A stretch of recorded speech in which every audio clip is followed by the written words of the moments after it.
Assalamualaikum warahmatullahi wabarakatuh. Ya, kami di sini dari kelompok 12. Di sini kami akan menyampaikan makalah dengan judul Jinayah. Di dalam hukum Islam, tindak pidana diartikan sebagai perbuatan-perbuatan yang dilarang syara yang diancam oleh Allah Subhanahu wa taala dengan hukuman hudud, qisas, ta'zir, dan diyat.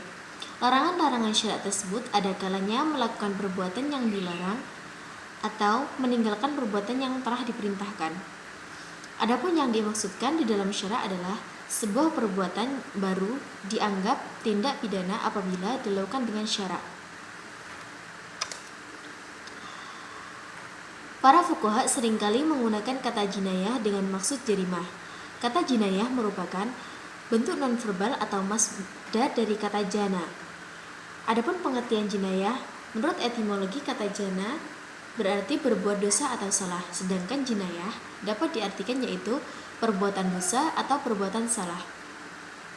Sedangkan secara terminologi, jinayah mempunyai pengertian seperti yang diungkapkan oleh Imam Al-Mawardi, yaitu jarimah adalah perbuatan-perbuatan yang dilarang oleh syara yang akan diancam oleh Allah Subhanahu wa taala dan hukuman haddatut ta'zir. Dalam istilah lain, jarimah disebut juga dengan jinayah.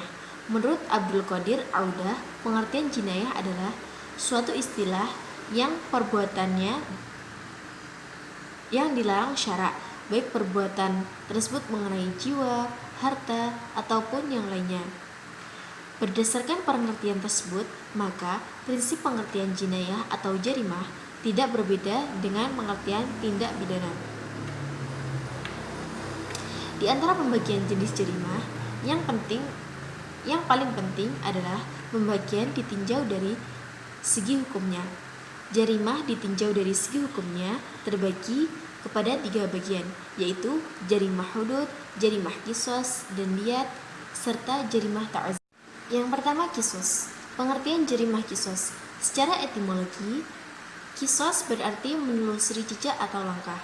Sedangkan menurut terminologi yang dikemukakan oleh Al-Jurnani adalah yang mengenakan sebuah tindakan atau sanksi hukum kepada pelaku persis seperti tindakan yang dilakukan oleh pelaku tersebut terhadap korban.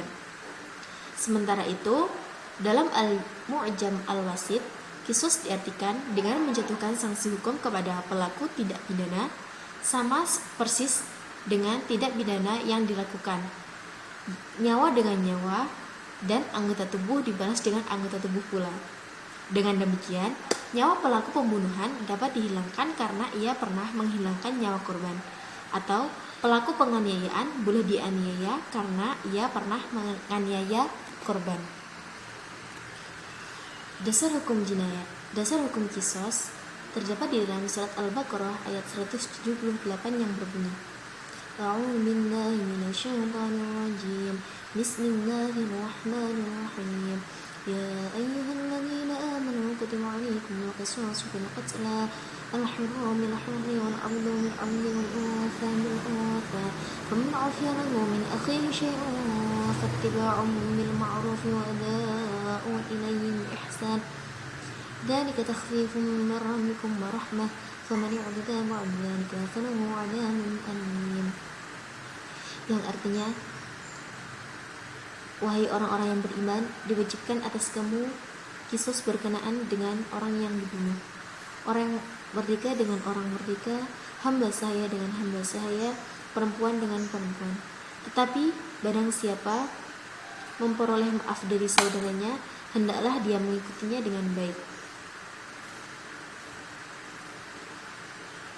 Dan hendaklah yang diberi maaf membayar diat kepada yang memberi maaf dengan cara yang baik pula. Yang demikian ini adalah suatu keringanan dari Tuhan kamu dan suatu rahmat. Barang siapa yang melampaui batas sesudah itu, maka baginya siksa yang sangat pedih. Surat Al-Baqarah ayat 174. Adapun macam-macam qisas, yaitu dalam fikih jinayah, sanksi qisas ada 2 macam, yaitu qisas karena melakukan jarimah pembunuhan dan kisos karena melakukan jarimah penganiayaan. Maksud dari macam-macam kisos adalah jenis-jenis dari kejahatan yang dihukum dengan cara kisos. Syekh Abdul Qadir Audah menjelaskan secara global ada 5 jenis kejahatan yang masuk di dalam akibat hukum kisos, yaitu yang pertama pembunuhan sengaja, pembunuhan seperti sengaja, pembunuhan tersalah, pencederaan sengaja, dan pencederaan tersalah. Sanksi hukum kisos yang diberlakukan terhadap pelaku pembunuhan sengaja atau terencana terdapat dalam firman Allah Surat Al-Baqarah ayat 178. Ayat ini berisi tentang hukuman kisos bagi pembunuh yang melakukan kejahatannya secara sengaja dan pihak keluarga korban tidak memaafkan pelaku. Kalau keluarga korban tidak memaafkan pelaku, maka sanksi kisos tidak berlaku dan beralih dengan hukum diyat. Dengan demikian, tidak setiap pelaku tidak pidana pembunuhan pasti diancam sanksi kisos. Segala sesuatunya dan teknis ketika melakukan jarimah pembunuhan ini. Ulama fikih membedakan jarimah pembunuhan menjadi 3 kategori, yaitu pembunuhan sengaja, pembunuhan semi sengaja, dan pembunuhan tersalah. Ketiga macam pembunuhan di atas disepakati oleh jumhur ulama, kecuali Imam Malik. Mengenai hal ini, Abdul Qadir Audah mengatakan perbedaan pendapat yang mendasar bahwa Imam Malik tidak mengenal jenis pembunuhan semi sengaja karena menurutnya di dalam Al-Quran hanya ada dua jenis pembunuhan, yaitu pembunuhan sengaja dan pembunuhan tersalah. Barang siapa menambah satu macam lagi, berarti dia menambah ketentuan nas. Dari 3 jenis tindak pidana pembunuhan tersebut, sanksi hukuman kisos hanya berlaku pada pembunuhan jenis pertama, yaitu jenis pembunuhan sengaja. Nas yang mewajibkan hukuman kisos ini tidak hanya berdasar Al-Quran, tetapi juga pada hadis dan tindakan para sahabat. Yang kedua, hudud. Pengertian jarimah hudud yaitu secara etimologis, hudud yang merupakan jamak dari kata had yang berarti larangan atau pencegahan. Selain itu, had juga dapat diartikan sebagai batasan sesuatu yang telah ditentukan, hukuman, dan marah. Sedangkan pengertian hudud secara terminologis adalah had atau hudud adalah hukuman yang telah ditentukan sebagai hak Allah Subhanahu wa taala dengan arti uqubah muqaddarah adalah bahwa hukuman telah dibatasi, ditentukan, tidak ada pada hukuman ini itu batasan terendah atau batasan tertinggi. Artinya bahwa hukuman itu adalah hak Allah Subhanahu wa taala dan hukuman itu tidak bisa digugurkan oleh individu atau tidak pula oleh kelompok. Hukuman hudud tidak boleh dimaafkan oleh siapapun. Mereka yang melanggar aturan-aturan hukum Allah yang telah ditentukan dan ditetapkan Allah atau Rasul-Nya yang disebutkan di dalam Al-Quran atau Al-Hadis adalah dalam golongan orang-orang yang zalim. Sebagaimana firman Allah Subhanahu wa taala di dalam surat Al-Baqarah ayat 229 yang artinya, dan barang siapa yang melanggar aturan-aturan hukum Allah, maka mereka itulah orang-orang yang zalim.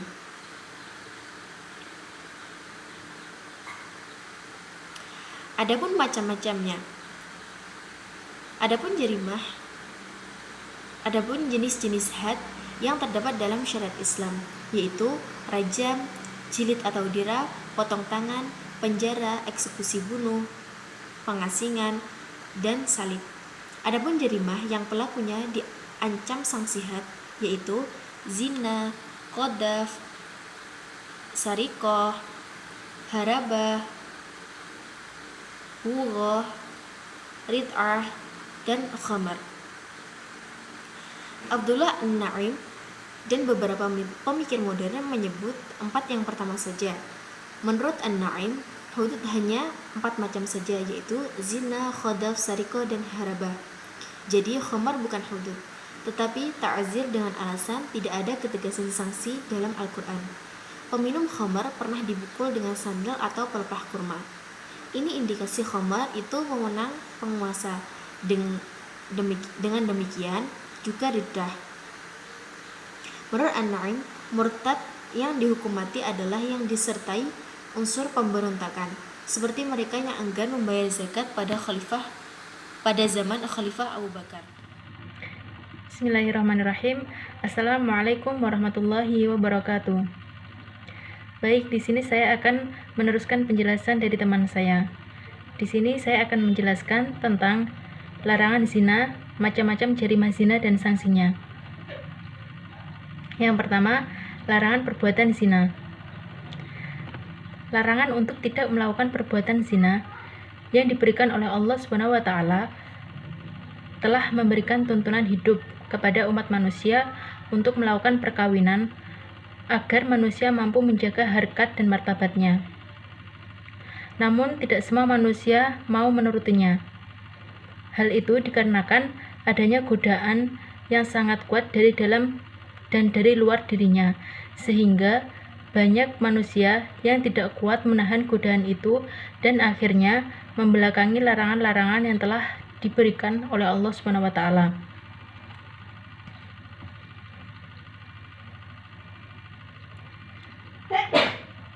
Dalam hal ini, banyak sebagian umat manusia melakukan hubungan perzinaan atau yang sering kita kenal dengan pergaulan bebas. Pergaulan bebas yang dimaksud pada bagian ini adalah pergaulan yang tidak dibatasi oleh aturan agama maupun susila. Salah satu dampak negatif dari pergaulan bebas adalah perilaku yang sangat dilarang oleh agama Islam, yaitu zina. Zina merupakan suatu hubungan persetubuhan antara laki-laki dan perempuan yang sudah balik tanpa adanya akad nikah yang sah. Zina adalah melakukan hubungan biologis layaknya suami istri di luar tali pernikahan yang sah yang sangat-sangat dilarang oleh syariat Islam.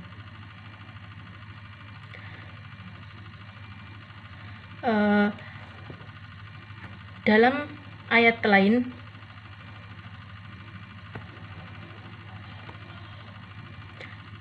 terdapat beberapa ayat Al-Quran yang mengharamkan jarimah zina atau larangan berbuat zina itu sendiri, yaitu sebagai berikut. A'udzubillahi minasyaitonirrajim. Bismillahirrahmanirrahim. Wala taqrabuz zina innahu kana fahisyata wa sa'as sabila. Yang artinya, dan janganlah kamu mendekati zina. Sesungguhnya zina itu adalah sesuatu perbuatan yang keji dan suatu jalan yang buruk. Quran Surat Al-Isra ayat 32. Dalam ayat lain, Allah berfirman, A'udzubillahi minasyaitonirrajim. Bismillahirrahmanirrahim. Walladzina la yad'una ma'allahi ilahan akhara wa la yaqtuluna an-nafsa allati harramallahu illa bil haqqi wa la yaznun wa may yaf'al dzalika yalqa athama. Yang artinya, dan orang-orang yang tidak menyembah Tuhan yang lain beserta Allah dan tidak membunuh jiwa yang diharamkan Allah kecuali dengan alasan yang benar dan tidak berzina. Barang siapa melakukan yang demikian itu, niscaya ia mendapat pembalasan dosanya. Quran Surat Al-Furqan ayat 68. Dengan demikian, dari ayat di atas dapat diambil keterangan bahwa umat Islam dilarang mendekati zina karena perbuatan zina termasuk perbuatan yang keji dan cara penyaluran nafsu seksual yang tidak benar. Larangan berzina dalam ayat di atas sangat luas cakupannya. Yang kedua adalah macam-macam jarimah zina dan sanksinya. Dari ayat dan hadis yang dikemukakan di atas dapat diketahui bahwa perbuatan zina itu terdapat dua macam, tergantung kepada keadaan pelakunya. apakah ia belum berkeluarga atau sudah berkeluarga. Zina ghairu muhsan adalah zina yang dilakukan oleh laki-laki dan perempuan yang belum berkeluarga. Sedangkan zina muhsan adalah zina yang dilakukan oleh laki-laki dan perempuan yang sudah berkeluarga atau bersuami istri. Kedua jenis jarimah zina di atas, syariat Islam memberlakukan dua sanksi yang berlainan. Sanksi bagi pelaku zina muhsan hukumnya adalah rajam, yaitu pelaku dilempari batu hingga meninggal. Dan adapun sanksi bagi pelaku zina ghairu muhsan hukumnya adalah hukuman dicambuk sebanyak 100 kali dan pengasingan, yaitu diasingkan atau dijauhkan dari masyarakat.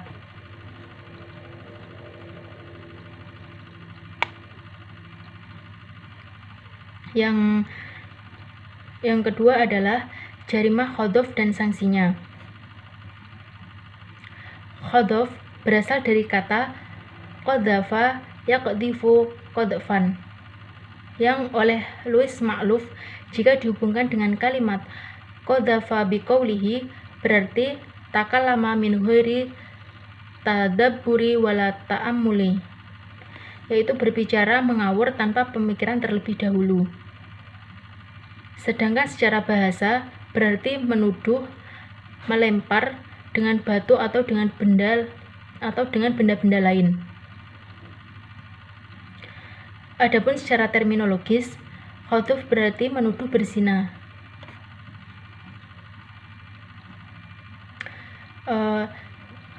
Dari secara etimologis maupun terminologis dapat disimpulkan bahwa qadhaf ialah menuduh seorang muhsan dewasa, berakal sehat, merdeka, beragama Islam, dan orang baik-baik melakukan zina. Kalau penuduh ternyata tidak dapat mendatangkan 4 orang saksi, maka ia dicambuk sebanyak 80 kali. Yang kedua adalah sanksi jarimah qadhaf. Sebagaimana jarimah-jarimah lain, jarimah qadhaf dapat dilaksanakan apabila syarat dan rukunnya telah terpenuhi. Syarat qadhaf ada 3 macam, yaitu syarat bagi penuduh, syarat bagi tertuduh, dan syarat bagi materi tuduhan. Penuduh harus memenuhi 3 syarat, yaitu penuduh harus berakal sehat, penuduh harus sudah balik, dan penuduh harus dalam keadaan sadar.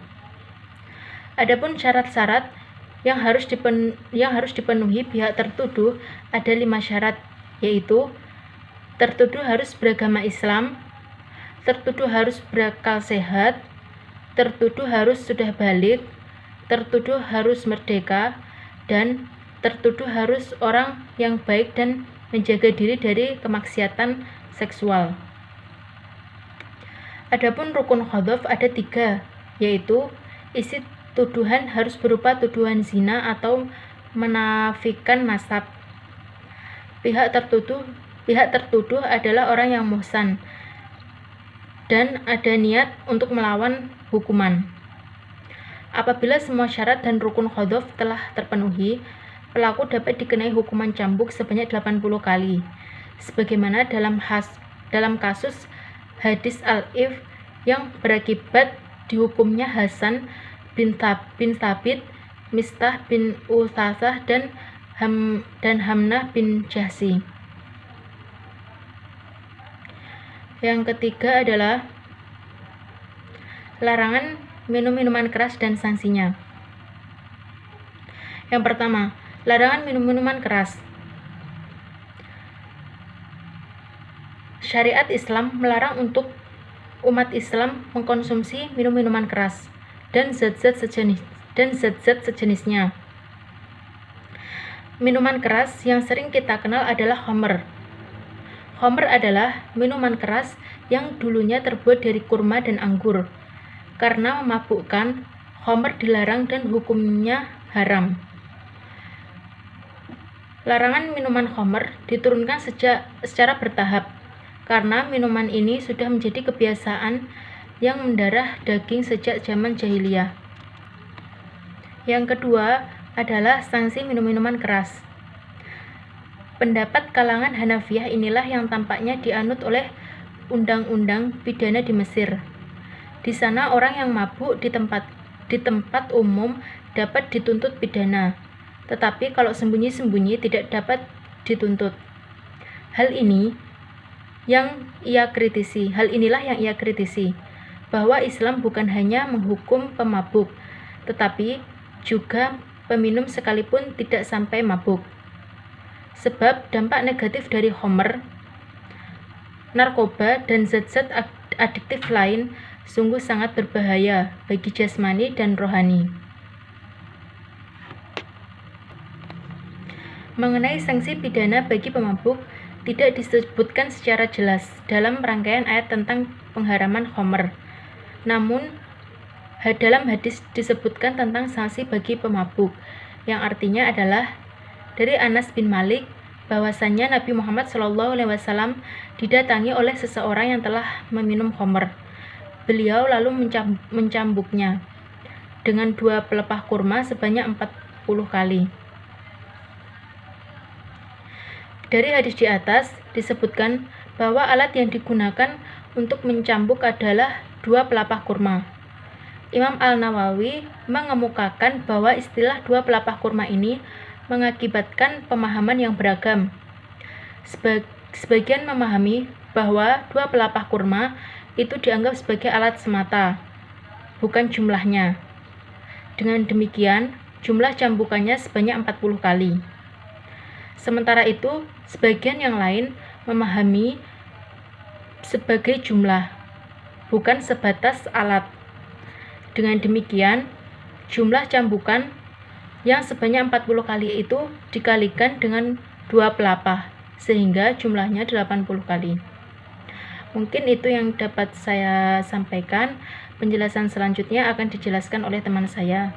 Wassalamualaikum warahmatullahi wabarakatuh. Baiklah, untuk selanjutnya yaitu jarima al-baghyu atau pemberontak dan sanksinya. Pemberontak adalah proses cara perbuatan memberontak, penentangan terhadap kekuasaan yang sah dan pelaku yang melakukan tindakan tersebut disebut pemberontak. Sedangkan pemberontak dalam istilah Islam disebut al-baghyu, yaitu menurut etimologi adalah talabus syai' atau mencari sesuatu. Pengertian tersebut kemudian menjadi populer untuk mencari dan menuntut sesuatu yang tidak halal, baik karena dosa maupun kezaliman. Adapun sanksi terhadap pemberontak, yaitu sanksi hukum tersebut sebagai suatu penghinaan untuk mereka di dunia dan di akhirat, memperoleh siksaan yang besar. Penerapan hukum dimaksud akan dilaksanakan bila memenuhi persyaratan sebagai berikut, yaitu yang pertama, pemberontak merupakan suatu kelompok yang memiliki kekuatan. Yang kedua, dari gerakan tersebut diperoleh bukti-bukti kuat yang menunjukkan sebagai gerakan untuk memberontak guna menggulingkan pemerintahan yang sah. Di dalam menentukan sanksi terhadap para pelaku pemberontak, ulama fikih membagi jarimah pemberontak itu menjadi 2 bentuk, yaitu sebagai berikut.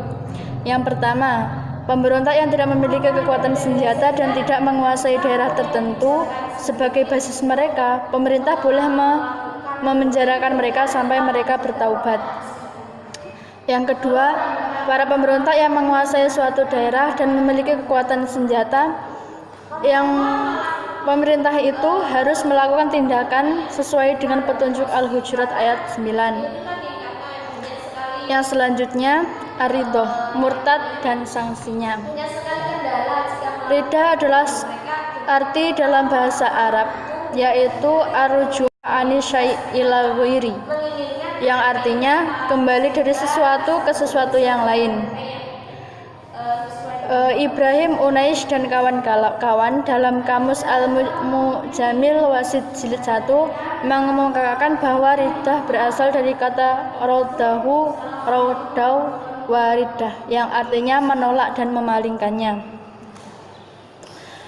Adapun riddah menurut syara adalah kembali dari agama Islam kepada kekafiran, baik dengan niat perbuatan yang menyebabkan kekafiran dan dengan ucapan. Adapun sanksi untuk jarimah, yaitu yang pertama, hukuman pokok untuk jarimah riddah adalah hukuman mati dan statusnya sebagai hukuman had. Hal ini didasarkan kepada Nabi Shallallahu Alaihi Wasallam. Yang kedua, hukum pengganti. Hukum pengganti untuk jarimah riddah berlaku dalam dua keadaan sebagai berikut. Yang pertama, apabila hukuman pokok gugur karena tobat, maka hakim menggantinya dengan hukum takzir yang sesuai dengan keadaan pelaku perbuatan tersebut, seperti hukuman jilid atau penjara, atau denda, atau cukup dengan dipermalukan. Yang kedua, apabila hukuman pokok gugur karena syubhat, seperti pandangan Imam Abu Hanifah yang menggugurkan hukuman mati dari pelaku wanita dan anak-anak, maka dalam kondisi ini pelaku perbuatan itu dipenjara dengan masa hukuman yang tidak terbatas dan keduanya dipakai untuk kembali ke agama lain. Yang ketiga adalah hukuman tambahan. Hukuman tambahan yang dikenakan kepada orang yang murtad yaitu sebagai berikut, yaitu penjara atau perampasan harta menurut Imam Malik, Imam Syafi'i, dan Imam Ahmad. Apabila orang murtad meninggal atau dibunuh, maka hartanya menjadi milik bersama. Pengambilan properti milik orang lain secara tidak sah tanpa seizin pemilik. Kata ini juga digunakan sebagai sebutan informal untuk sejumlah kejahatan terhadap properti orang lain, seperti perampokan, penggelapan, larceni, penjarahan, dan pencurian toko ataupun penipuan. Adapun sanksi untuk sarikoh, dalam ilmu fikih sanksi untuk pencuri itu ada 5. Yang pertama, mencuri yang pertama kali maka dipotong tangan kanannya. Yang kedua, mencuri yang kedua kalinya dipotong kaki kirinya. Mencuri yang ketiga dipotong tangan kirinya. Mencuri yang keempat dipotong kaki kanannya. Dan yang kelima, kalau masih mencuri maka dipenjara sampai tobat. Pengertian jarimah hirabah atau perampokan. Menurut Profesor Dr. Andes Haji Ahmad Jazuli dalam bukunya yang berjudul Fikih Jinayah, hirabah adalah suatu tindakan kejahatan yang dilakukan secara terang-terangan dan disertai dengan kekerasan. Para fuqaha berbeda pendapat dalam mendefinisikan jarimah perampok. Di antaranya, pendapat Syafi'iyah, mengambil harta atau membunuh menakut-nakuti yang dilakukan dengan sengaja di tempat yang jauh dari pertolongan. Pendapat Malikiyah, mengambil harta dengan cara penipuan baik menggunakan kekuatan maupun tidak. Pendapat Hanafiyah, perbuatan mengambil harta secara terang-terangan dan orang yang melintas di jalan dengan syarat memiliki kekuatan. Adapun unsur jarimah perampokan hirabah adalah keluar untuk mengambil harta, dilakukan di jalan umum atau di luar pemukiman korban, dilakukan secara terang-terangan, serta adanya unsur kekerasan dan ancaman kekerasan. Adapun syarat perampokan adalah harta yang diambil dalam perampokan adalah sama dengan syarat harta yang diambil dalam pencurian. Imam Abu Hanifah mensyaratkan tempat perampokan itu harus di negara Islam. Hal ini berkaitan dengan teorinya yang menyatakan bahwa penerapan hukum Islam itu hanya mungkin terjadi di negara Muslim. Perampokan itu harus di luar kota dan jauh dari keramaian, karena di tempat yang ramai biasanya tidak terjadi perampokan. Adapun sanksi perampokan, sanksi yang perampokan adalah dipotong tangan dan kakinya antara bersilang, kemudian dihukum mati, yaitu bila seorang perampok membunuh tapi tidak mengambil harta. Yang selanjutnya dihukum mati lalu disalib. Sanksi ini diancamkan terhadap perampokan yang membunuh dan mengambil harta. Cara pembuktian dan pelaksanaan hukuman, yang pertama dengan saksi, yang kedua dengan pengakuan. Adapun kesimpulannya, secara etimologis lughah jinayah berarti perbuatan terlarang dan jarimah berarti perbuatan dosa. Secara termologis, istilah jinayah atau jarimah adalah sebagainya dikemukakan Imam Al-Mawardi. Jarimah adalah sebagai larangan syarak yang diancam hukuman had atau takzir. Baik teman-teman, sekian presentasi dari kelompok kami. Mohon maaf apabila terdapat banyak kesalahan. Billahi taufiq wal hidayah. Wassalamualaikum warahmatullahi wabarakatuh.